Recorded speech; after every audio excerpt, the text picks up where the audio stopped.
Olá, amigos assinantes, estamos iniciando o programa de Grandes Negócios na TV. Hoje um convidado muito especial, o senhor Antônio Fonseca de Carvalho. Ele é sócio-diretor da Univip, que é parceiro da Unopar e faz parte do grupo também, juntamente com a Faculdade de Anhanguera, o Grupo Anhanguera, muito conhecido na cidade. Ele tem diversas unidades que ele mantém, que ele acaba administrando, inclusive de ensino à distância. Tudo bem, Antônio Fonseca? Olá, muito obrigado pela participação. Eu que agradeço a oportunidade de estar aqui conversando com todos os telespectadores. Bacana. Você é um profissional de muitos anos na área da educação. Você ficou por 10 anos em Anhanguera como pró-reitor de várias unidades do Grupo Anhanguera. Como nasceu esse interesse pela área da educação? De certa forma, eu tenho 20 anos de história na educação, e especificamente sempre atuando em universidades. Daí realmente é uma coisa que aconteceu. Eu iniciei minha carreira como consultor de empresas e num dado momento, há 20 anos atrás, nos anos de 90, estava numa tendência de transformação no ensino superior. Eu tive a oportunidade de fazer consultoria em algumas universidades e me apaixonei pelo setor e acabei virando executivo de universidades, começando em Uberaba, Universidade de Uberaba, lá na ocasião com 20 mil alunos. Logo após 3 anos, fui convidado para vir trabalhar na Universidade Anhembi Morumbi, pelo professor Gabriel Rodrigues. E ali, dentro da Universidade Anhembi Morumbi, nasceu o projeto da Anhanguera. Eu vi esse projeto da Anhanguera que hoje... Quantos anos faz isso? A Universidade Anhanguera, eu vi o projeto dela num papel em 2003. 2003 foi construído essa concepção de uma universidade de massa no Brasil. Até então, eram poucas ainda, e naquela ocasião eu estava no lugar certo e tive a oportunidade de iniciar esse projeto como estatutário, como diretor administrativo e financeiro na então Faculdade Anhanguera, iniciando lá na região de Campinas, ali no interior de São Paulo, iniciando ali, começando como com Leme, Jundiaí, Campinas, em suma, toda aquela região, e depois, de um dado momento, cresceu, fazendo aquisições no Brasil inteiro e virando, no ano recente, através de uma fusão com a Croton, né, uma holding muito grande, virando a maior instituição de educação do Brasil no momento. E é um orgulho para a gente ter isso no Brasil, né? Realmente é um diferencial. Parece que na China é o segundo, né? Não é isso? Isso, é que na China os números são sempre astronômicos, né? Qualquer coisa lá, um curso de inglês lá tem 1 milhão de alunos, um curso em soma, mas em termos de empresa, em ações na Bolsa, a Croton é uma das maiores do mundo, né? Fala um pouquinho da sua formação profissional. O senhor formou em quê? Quais os cursos que o senhor fez? Isso. A minha formação é administração, sempre na base de finanças, né?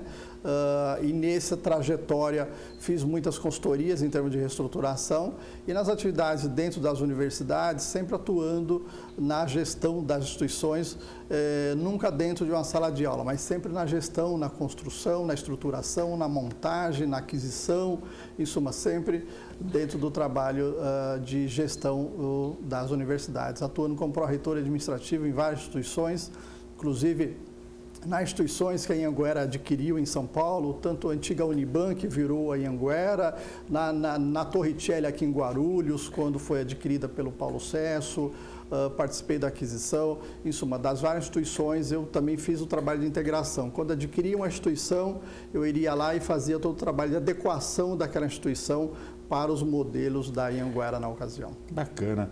O senhor já comentou que a sua aproximação com a Anhanguera, o senhor estava no lugar certo, no momento certo. Isso. Essa foi a forma de aproximação. Quais os primeiros desafios que o senhor teve nessa época? O que o senhor teve que resolver para a coisa engrenar mesmo?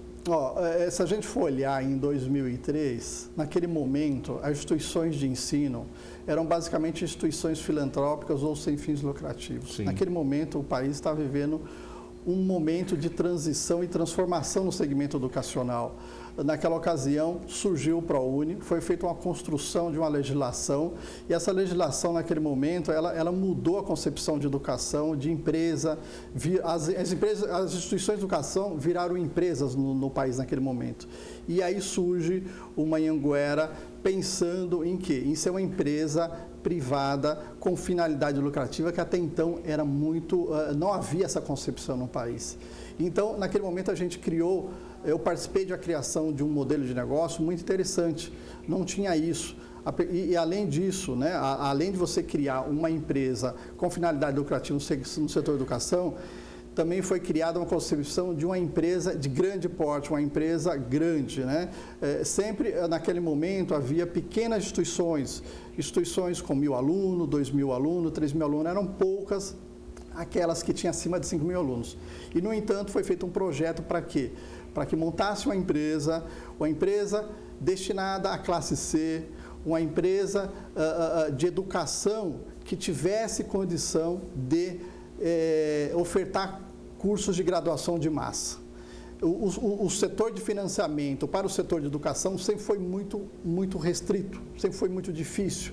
Tínhamos pouco naquela ocasião, era o Quereduc, que logo após quebrou naquele momento, em suma.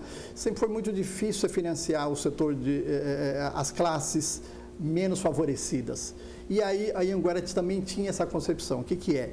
É fazer um curso de qualidade, estar em várias localidades, com acessibilidade e que naquela oportunidade também pudesse ter condição de trazer o maior volume de alunos possível. E de que forma? Fazendo cursos sem tantas exigências, com laboratórios adequados, mas sem necessidade de ter granito na sala de aula, sem necessidade de ter muitos luxos numa escola. E a Anhanguera foi um pouco disso. Esse foi o desafio. A gente participar de uma escola simples, porém com os objetivos adequados para uma boa formação e que tivesse rentabilidade aos seus sócios. Bacana. Hoje o senhor está como sócio da Univip, que é parceiro da Unopar. Qual é o segmento que vocês atuam? Olha, uma coisa que vem crescendo bastante nos últimos tempos no setor de educação é o ensino à distância. A gente vê que cada vez mais a gente necessita de uma boa formação aos nossos jovens, aos nossos brasileiros. E a gente não consegue crescer esse país se a gente não tiver formação, se não tiver uma boa educação, se a gente não tiver os nossos jovens estudando e se capacitando para o mercado de trabalho. E com isso, o ensino à distância vem crescendo bastante. Por quê? Hoje em dia o jovem ele tem dificuldade de chegar rápido na escola, o trânsito é muito lento, o custo com passagem de ônibus é muito, em suma. E às vezes o funcionário precisa viajar, ele precisa, de certa forma, ter muito menos tempo de ir para a escola. E o ensino à distância veio favorecer esse tipo de coisa. Então, hoje em dia, o ensino à distância vem crescendo bastante, de forma com que vem atendendo às necessidades hoje do público, do jovem, daquela senhora dona de casa que trabalha o dia inteiro e ainda tem que ir para a escola. Só que ela não consegue ir todos os dias para a faculdade. Então, ela tem o filho, tem o marido, tem a casa. Então, ela vai um dia por semana na escola, ela vai um dia por semana ver o ensino à distância. E o ensino à distância é isso. Ele vem atender às necessidades do momento atual para o desenvolvimento do país. Bacana. E a Univip atua nesse segmento, ensino à distância para o ensino superior. Isso. Eu após 20 anos no setor de educação, e após 10 anos de dedicação aos trabalhos da Anhanguera, sempre como diretor executivo e diretor estatutário, no último ano eu saí em agosto e eu continuei trabalhando juntamente com a Croton, com a Anhanguera, do outro lado, sendo parceiro, tendo os meus polos,